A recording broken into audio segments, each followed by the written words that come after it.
A wireless or ultimate version of the Razer Viper Mini is easily one of the most requested mice I have ever seen, and I can see why. The Viper Ultimate is already very widely used and highly respected. It was one of the first to bring flawless wireless to the market, so it has a place in history. And the Mini is incredibly popular due to its combination of both a very low price and high performance. It is just the perfect budget mouse. So I can understand where people are coming from with their requests. But for me personally, I was never able to get excited for it, mainly because the shape never really clicked for me. FK styles in general are just incompatible with what my old grip was. They're just too flat for pinch or claw. I would have to use a different claw fingertip hybrid, which always took a bit to adjust to. And it was awkwardly sized too. It never quite committed to being a small, fingertip only option or a medium claw focused design, so I never really knew how to grip it properly.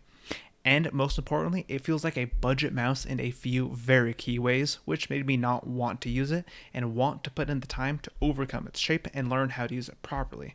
General quality is something that is really important to me since there are so many premium options out there, and compared to Vaxi, Logitech, Zowie, and Endgame gear, the Viper Mini stands out in the worst way. But recently, I have given the Mini a second shot just on a whim, really, and I've come around to it a lot. It is still not my favorite, but I have been having fun, which is not what I would have expected. The biggest reason is that my new grip style feels much better on this mouse. What I used to do was the classic pincher claw, where I squeeze the hump with the edges of my palm here and then curl my fingers in to grasp the sides. This still works out with the Viper Mini because it is surprisingly tall, and you do have enough hump to mount your grip here in the back and add some stability. This is why I see a lot of people describe this as a good claw mouse. It is totally viable for the style. But for me, it is always just short of greatness, mainly because the hump was slightly too small for my preferences. This is why I said I felt awkwardly in between a small and a medium mouse, because while I can pinch it properly, the angle that it forces my hand to make is too tight, and it starts to get crampy real quick. More prominent humps, for example, end up reducing the stress here by limiting how much I have to fold my hand in order to squeeze it properly, so a larger back would be more comfortable here, and a smaller back would hard force the fingertip and stop me from messing around with this claw at all. This is why it is awkward. It's right in between, so it isn't quite optimal for either style, and instead just leaves you to figure it out on your own, which is not right.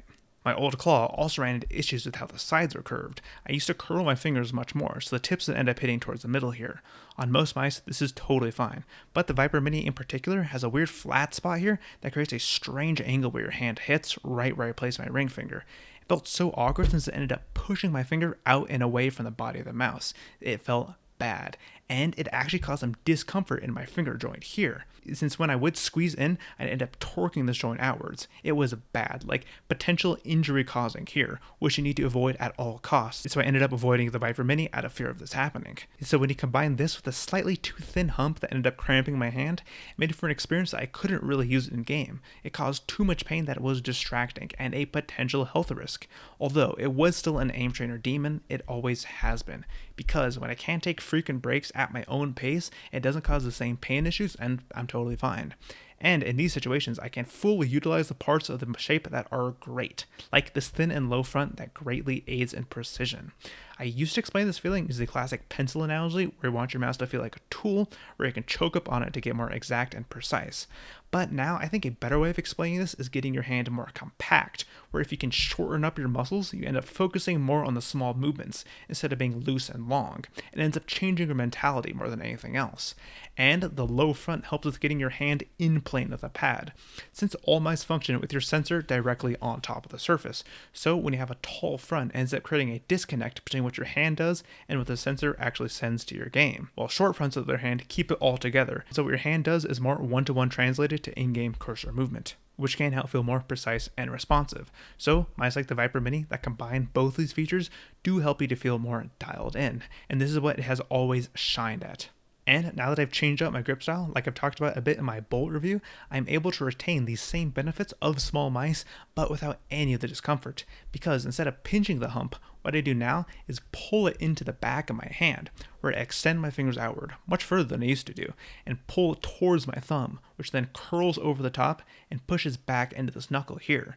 This force of my fingers pushing and pulling feels as secure as squeezing with the back of my palm, so it is a solid feeling grip. And it's way less size dependent, because even on a mice this small, it feels just as secure as a much larger shape, and all while being more comfortable than pincher claw too. So there is no real trade-off here. It is just the better grip for me for everything that I've thrown at it. Relaxed just seems like the way to go. Then, after placing my fingers, I wrap the edge of my palm around the backside here, focusing on creating contact throughout this outside edge of the mouse with the outside edge of my palm. This works so well to create stability, because the mouse is tall, like I said before, so it is able to travel up your palm to create contact despite its small size. So again, this grip is very size independent and highly flexible. It's felt so much easier to use a much more wide variety of mouse recently, so this feels like the God tier reviewer grip. The style also eliminates all contact in the middle of my palm. So this medium-sized hump is no longer awkward anymore because I just don't interact with it at all. It is a non-issue, simply. And it gives a great range of motion since it's completely out of the way. Even with this grip, larger humped mice tend to start to hit in the middle here, but these mid-place humps allow you to breathe at all times, so it is a breath of fresh air. And really, that's what I've been enjoying the most about the Viper Mini recently. For so long now, I've used almost exclusively large humped mice, so I can now appreciate what these smaller, leaner options do well, like their more precise and nimble feel. It's been really nice, actually. I officially enjoy the shape now. It still isn't my favorite, and I definitely do appreciate larger, fatter humped mice, but I can definitely see the appeal. Especially if they are able to update all the things that make the Viper Mini a budget option and truly make it the premium experience that I know Razer is capable of. The first step to this, of course, would be to remove the cable and go wireless. Usually, I'm not bothered by cables, but after going wireless with mice like the G33 SE and Bolt, they are more annoying than they used to be, but good cables are still totally fine. However, the Viper Mini does not have a good cable by any stretch of the imagination. It is fairly stiff, so when moving at a large angle, you can definitely feel the tug, similar to what you'd see with something like VAXA cables. But unlike those, this is still very floppy and heavy, so it doesn't hold its shape and still swings around, which does influence the mouse a bit during particularly vigorous motions. Like, it's actually impressive how it's stiff and floppy. It's literally everything that you don't want in a cable. It is just horrendous. And the only way to mitigate it, I found, is to reduce the amount of slack you have as much as possible. In fact, you have to go so far that you end up running out of room to fully move your mouse, and I end up starting to yank on the cable during these very extreme movements, which is awkward as hell. But the unfortunate part is that it is either this or I always feel the cable, so there really is no winning here. It's always going to be trash. Although, I guess it is still technically better than old braided cables, but that's not saying much since that is an astronomically low bar. So by any modern standard, this is probably the worst cable I've ever used. So moving this over to Razer's top tier wireless would be incredible. Most of the time, moving to wireless I feel is debatably useful, but in this case, it would be a clear upgrade, especially when it's from a large company that you know is going to be reliable. Also, there are a lot of opportunities to fix up the small stuff that really holds the Mini back for me personally at the end of the day. None of these issues are deal breakers on their own, but they all make the Viper Mini an overall worse experience, and it makes it a mouse I don't really want to use. Like the big stuff, like the overall build quality is still excellent. That's why this is such an amazing budget mouse. It feels way better than it costs. But there are details that fall just short and betray an otherwise premium experience. For example, while these clicks are good, I really like the switches. These opticals are highly underrated. They're super snappy and light. I love them, honestly.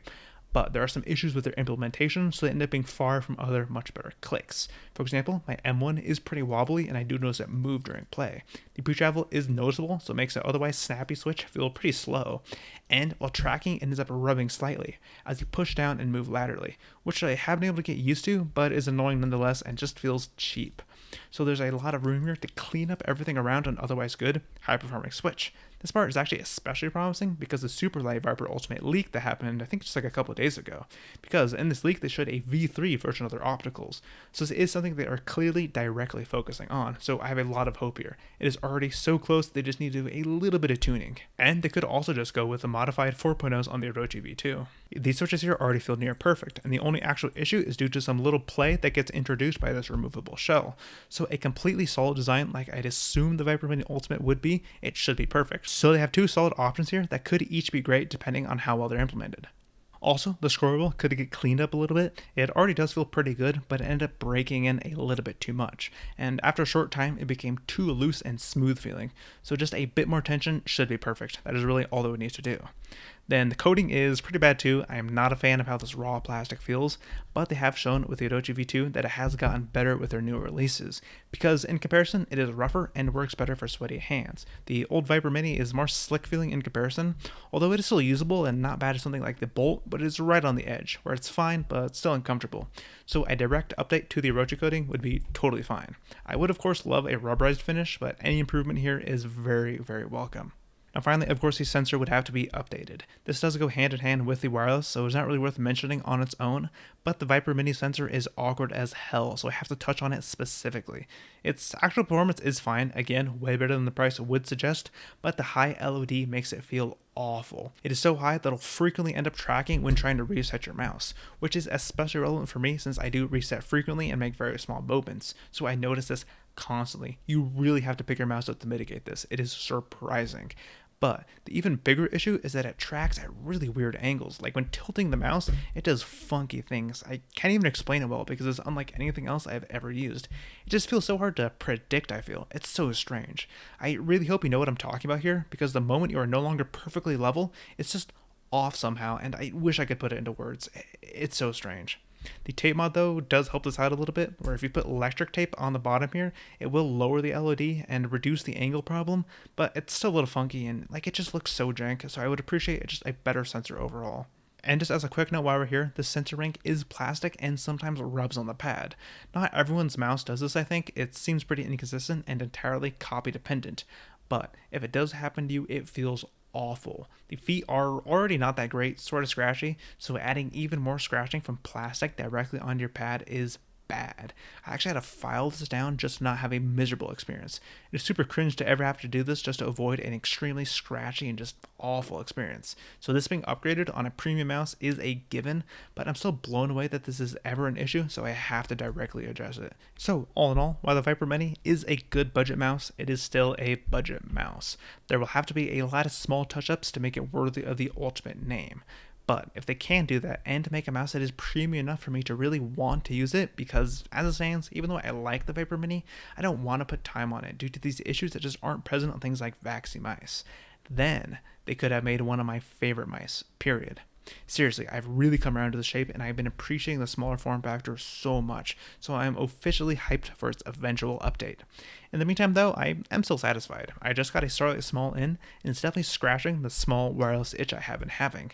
The shape is very different than the Mini though, so I am looking forward to the eventual showdown between the two potential small wireless kings. They should each have their own things going for them and are made for different people. And like I briefly touched on earlier, Razer is making a super light Viper Ultimate, which should be an indication of what we be getting on the eventual Mini Ultimate. I'm still not totally sold on the idea of a larger version of this mouse, so I'm very tempered in my excitement here. But the GPX has proven that you could slap 60-gram wireless on just about anything and it'll feel good, so I'll be checking it out 100%. I really hope these two mice can hold me off for a bit until the Mini Ultimate releases, because it's coming out soon, right guys?